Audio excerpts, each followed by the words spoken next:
L'amour doit être une augmentation de l'air qu'on respire. L'amour qui ne serait pas un bol d'air, c'est une corvée, c'est une obligation. Pour moi, c'était une évidence parce que le couple, je m'y suis noyée et j'en ai souffert. Je me suis reniée, je me suis auto-massacrée. Donc là-dessus, j'étais déjà convaincue. Ça a ouvert en moi en fait plein de possibilités et je trouve ça génial. Qu'est-ce que j'aurais voulu avoir fait ça plus tôt. Je pense qu'il faut se rapprocher de tous les parlementaires pour qu'ils soient remboursés par la sécurité sociale. C'est du bonheur pour tous. C'est une obligation pour tous de s'interroger et non pas de subir, d'être propriétaire de sa liberté, propriétaire de sa vie. C'est ça le libre amour, c'est aussi mettre en œuvre cette totale liberté, sauf qu'on n'a jamais été habitué à ça. D'avoir suivi l'atelier de Vincent, ça fait que j'ai plein d'arguments en fait, pour dire à celui qui veut justement pas qu'on s'en couple qu'il a tort et que je veux absolument qu'on s'en couple. Non, c'est une blague.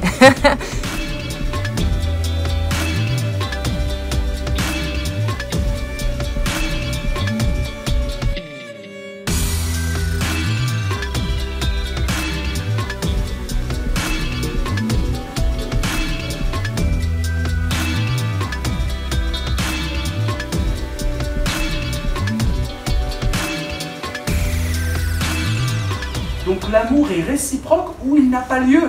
C'est du désir d'aimer. Elle désire aimer mais elle n'aime pas. Et la plupart des gens sont dans un désir d'aimer mais ne sont pas dans l'amour concret du jardinage effectif. Et au bout du compte, on comprend que le encouplement est une fuite totale de l'amour. Je vais même aller plus loin, l'encouplement est un tue l'amour. 5 jours, 5 séances pour vraiment s'interroger et réfléchir, pas à la légère, sur quelque chose de fondamental, la relation à l'autre. Ça m'a permis de m'interroger sur cette notion d'encouplement que je trouve très intéressante, de pouvoir échanger avec des gens qui ont différentes expériences et d'aller creuser au fond de soi des idées qu'on n'avait pas et de s'inspirer des idées des autres. Ça a résonné en moi pendant les 5 jours. J'étais assez fermée au départ. Et petit à petit, ça résonnait tellement que je me suis de plus en plus ouverte. Je réfléchis beaucoup à ce... J'allais dire concept, c'est pas le bon terme. Cette philosophie, je pense, cette spiritualité. Je ne sais pas si je vais réussir à tout prendre, mais il y a des éléments qui me parlent tellement que je vais mettre ça en place dans ma vie maintenant, quitte à essuyer les jugements des autres ou les critiques négatives, ou ce qui seront là, c'est sûr. Et voilà, je suis sur le bon chemin, je crois. Ça m'a renforcée, ça m'a nettoyé les petites traces de culpabilité qui pouvaient rester encore dans les coins sous le tapis. Alors là, c'est plus que nettoyé, c'est génial. Je ressens une puissance vraiment importante. Je me sens rayonnée. Moi, c'est super important ce que j'ai vécu là pendant 5 jours. Parce que je me suis sentie très seule pendant 13 ans. J'ai morflé gras. Je trouve ça génial que Vincent ait cet engagement-là pour des milliers de personnes qui en ont besoin, quoi. Il y a ce besoin-là actuellement, vraiment. Moi, je me rends compte que chaque fois que je témoigne un tout petit peu de ma vie, c'est énorme ce qui se passe. Les gens prennent mon téléphone, ont besoin. Il y a besoin de s'entraider là-dessus actuellement. Donc, c'est fabuleux. L'inconvénient pour moi de l'encouplement, c'est la réduction des amis. J'ai aimé la critique du couple qu'on se fait pas assez, critique acerbe mais méritée, et de toutes les névroses et de tout ce que ces attachements qui ne sont pas ajustés et qui ne permettent pas l'épanouissement de l'un ou de l'autre ou des deux, effectivement, des personnes. Et donc j'ai trouvé la résonance dans cette nouvelle voie et dans cette alternative d'une société qui soit plus juste, plus humaine et plus amoureuse.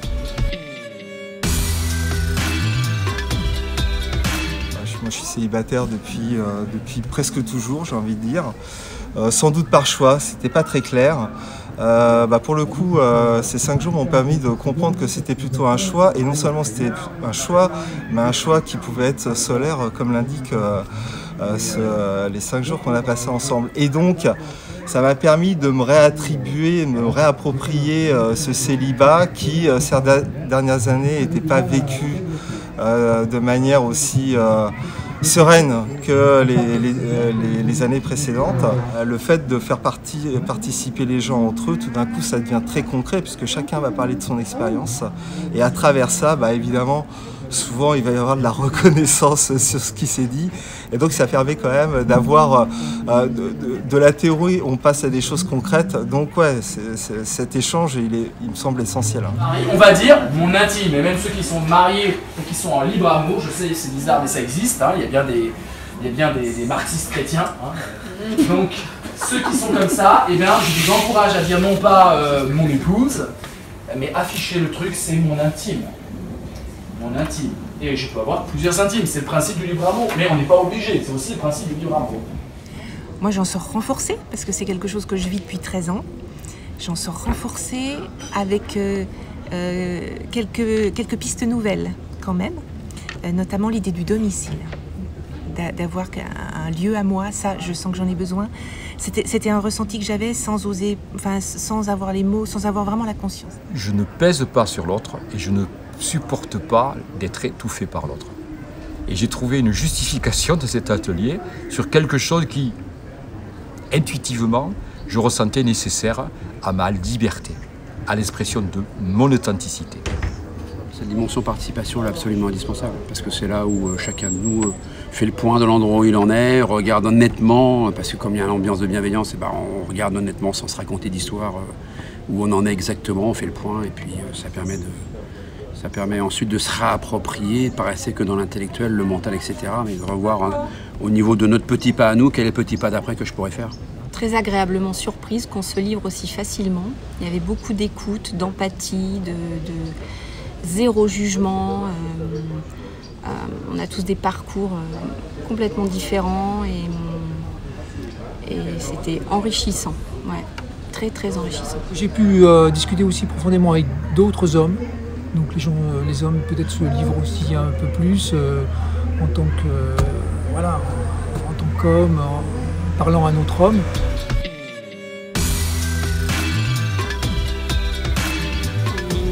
Et il va à fond sur la provocation.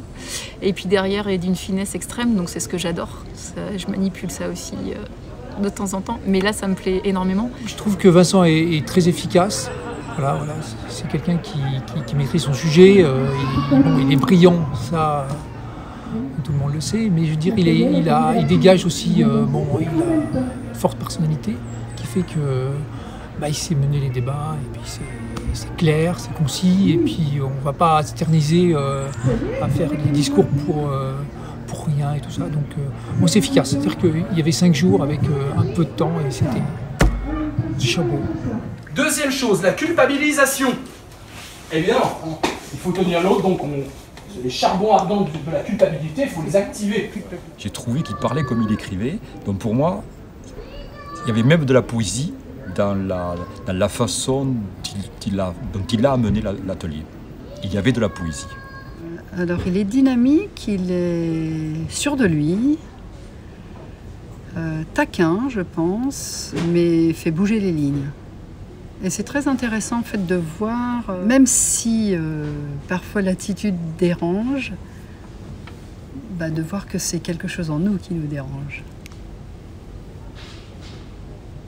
Donc moi je suis très satisfaite de cet atelier. Le fond est super juste. Et il y a quelque chose que j'aime beaucoup dans la radicalité de la posture, moi. Il y a quelque chose dans la posture qui est radical et je pense que c'est utile. Et radical, c'est pas forcément violent. C'est vécu par certaines personnes comme de la violence. Mais après, ça, c'est la responsabilité de chacun en fonction de son vécu de regarder ça. Mais en vérité, c'est pas de la violence, il est radical comme... je veux pas le montrer sur un piédestal, mais Jésus était radical. Moi, j'aime ça chez Jésus. Il y a une forme de radicalité, quoi. On va pas bricoler, on va pas raconter des histoires, on va pas se raconter la messe, quoi. On va pas se perdre. Puis l'époque veut qu'on ait plus de temps à perdre. Ouais. Bon, Vincent, je suis assez fan puisque je l'ai connu, je le connaissais pas, mais je l'ai vu à la télé, dans les médias. Et j'aime bien, moi, les personnes qui sont rugueuses et qui sont pas dans le politiquement correct, qui ne disent pas le discours, la bien-pensance. Enfin, moi, ça m'étouffe.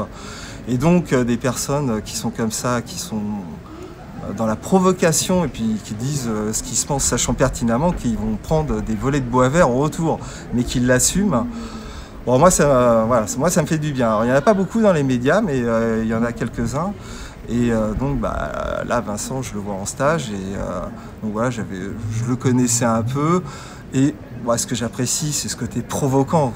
Parce que c'est pas de la provocation que pour de la provocation, c'est aussi faire réagir les gens. Et je pense que quand on fait ce type d'atelier, pour éviter une passivité qui pourrait prendre le dessus très rapidement, le fait d'envoyer des trucs comme ça assez... Et d'ailleurs, je l'ai bien vu, ça réagit. Et donc, bon voilà, et ça crée une dynamique. Vincent, il est percutant.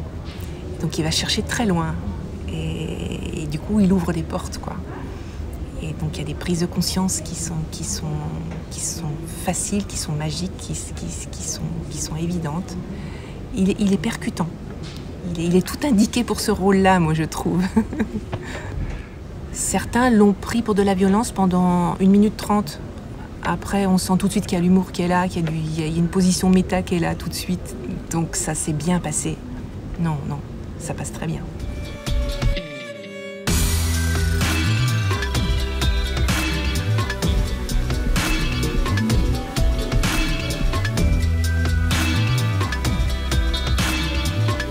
Dans les échanges, on s'est vraiment rendu compte de ça, que vivre le libre amour, pour les femmes, c'était certainement plus compliqué que pour les hommes, parce qu'on est quand même très brimé par la société, ou très empêché. Le libre amour tel que le présente Vincent, c'est évidemment une affirmation féministe. Absolument. C'est un positionnement de libération de la femme. C'est génial. Ouais. Une femme qui veut aimer au pluriel, c'est une salope. C'est une nymphomane. C'est vraiment ce qu'on m'a renvoyé tout de suite dès le départ. Bizarrement, c'était pas ma famille qui m'a renvoyé ça, ça a été un psy. Un autre psy de couple m'a descendu au lance-flamme. Ça a été l'horreur, quoi. Et j'ai mis 3 ans à m'en remettre. Oui, je pense que pour les femmes, c'est plus compliqué. Oui, effectivement. Je pense que les femmes sont encore plus prises dans l'encouplement que les hommes. Les hommes, c'est toléré chez eux depuis des siècles qu'ils aient des relations extra-conjugales. Au 19e siècle, c'était même valorisé, c'est normal. Les femmes, c'est impossible, c'est insupportable. Bon, il y a toutes les raisons. En même temps, voilà, quand une femme est enceinte, on veut être certain de qui est le père. Tandis qu'un homme, il peut s'aimer ses petites graines comme il veut, quoi. C'est pas un problème, au contraire. Ce que propose Vincent, c'est de rentrer par la porte du couple et de l'encouplement, c'est comme ça qu'il le présente. C'est de rentrer par cette porte-là pour se poser la question de c'est quoi l'amour vraiment, qui est en fait notre sujet vraiment de l'actualité 400 000%. Et donc du coup, on revient à un moment donné pour revisiter la question de la relation à l'autre, compagnon, ce qu'on appelle le couple traditionnellement.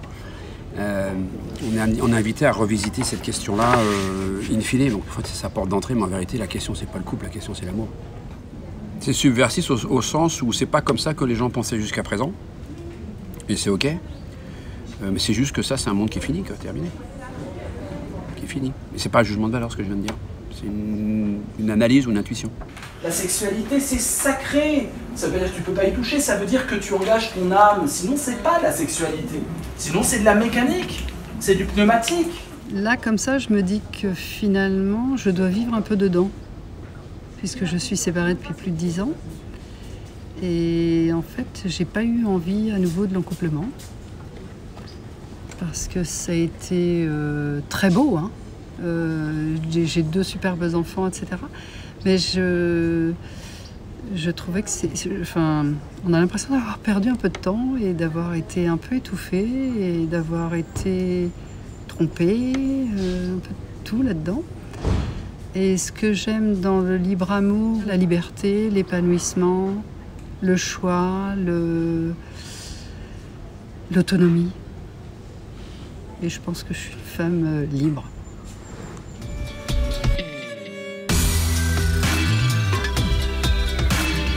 C'est pas tellement contre l'autre, c'est tous ceux qui peuvent aborder la personne avec qui vous êtes. Et bien vous faites les pires saloperies à ces personnes-là. Mais discrètement. Ah bon, ah il lui est arrivé ça. Ah oui, c'est bizarre. Et vu que c'est un moteur cinématographique génial, hein, c'est-à-dire qu'avec ça on se fait les scénarios les plus rigolos du monde. Hein, et c'est très narratif, il y a une grande aisance et on s'amuse de cette narration. On attend les narrations, encore une fois, de libre amour, qui soient aussi excitantes. Oh, fais ce que tu veux chérie, tant que t'es libre, je t'aime. Bah, le film, il est vite fait, hein, je veux dire. Mais non. L'amour, c'est la liberté d'être.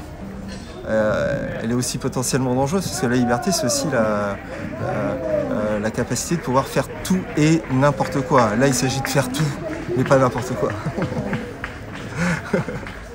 L'amour, c'est ce qui me rend libre. Ce qui me rend libre d'aimer l'autre, et que c'est aussi quelque chose qui me permet de m'épanouir et de grandir. Je sais très bien quelque chose de Nelson Mandela qui dit que sa propre liberté, c'est aussi permettre celle de l'autre. Être libre, c'est permettre la liberté de l'autre. J'ai adoré cette histoire de rencontre, de jardinage et de multiplicité d'émotions. Et j'y crois. C'est comme dans le jardin en fait. Hein. Dans le jardin, moi je plante pas mes carottes, puis après les patates, moi je mélange tout, les fleurs, voilà. Advienne que pourra. La multi-émotion. C'est pas une émotion, ce sont des émotions. L'amour est un événement entre deux personnes. Ce n'est pas un sentiment que je porte pour l'autre et j'attends que l'autre porte le même sentiment. Je compare les sentiments, mais je t'aime plus que toi, etc. L'amour est un événement.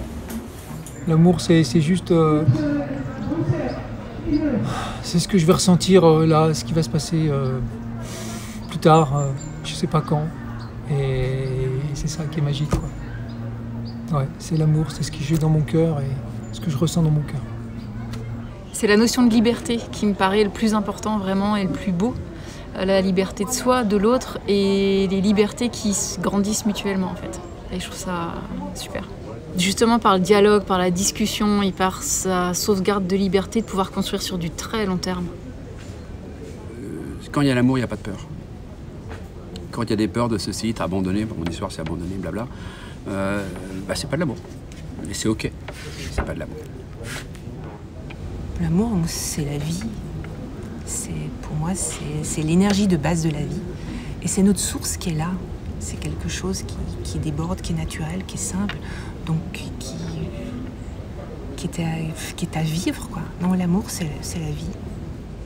Libre amour, mais surtout à mon âge, alors là, je peux me l'offrir complètement, quoi. Je veux dire, je risque rien, quoi. Je peux y aller. Mais c'est quand même les petites autocensures que je me fais qu'il va falloir que je me débloque, parce que je croyais pas, mais qu'est-ce que j'en ai. L'amour pour moi, c'est augmenter la liberté de l'autre. Et par là même, augmenter la mienne. Ouais. Je pense qu'il n'y a pas de mots, c'est une vibration. Il y a quelque chose qui se passe, on se regarde, on sent quelque chose, et pour moi, l'amour se construit. Je chemine avec toi, je souffre avec toi, je transpire avec toi, je respire avec toi, et je fabrique quelque chose. Quelque chose que je peux montrer, quelque chose qu'on peut regarder ensemble, et de se dire, oui, c'est notre enfant, mais pas que le vrai enfant. C'est l'enfant que j'ai construit, pas forcément le fruit du hasard. C'est quelque chose qu'on a ensemble, on a partagé nos sensibilités et ensemble on a gravi une montagne.